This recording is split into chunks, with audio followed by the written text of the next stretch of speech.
Ano ang ibig sabihin nito? Ating pakinggan.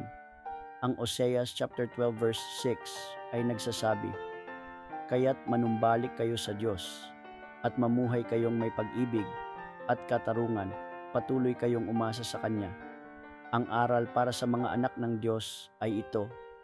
Ang talatang ito ay nagtuturo sa atin na mas mahalaga ang kaawaan at pagkakilala sa Diyos kaysa sa mga hain o mga handog na sinusunog noong panahon na yon.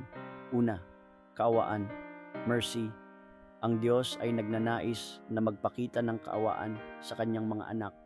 Hindi niya hinahanap ang perpektong tao, kundi ang mga taong nagnanais na magbago at magbalik sa Kanya. Pangalawa, pagkakilala sa Diyos. Knowing God, ang tunay na pagsamba ay hindi lamang paggawa ng mga ritual, kundi ang pagkilala sa Diyos sa pamamagitan ng Kanyang salita at ng Kanyang mga gawa. Pangatlo, hain at handog, sacrifice and offering.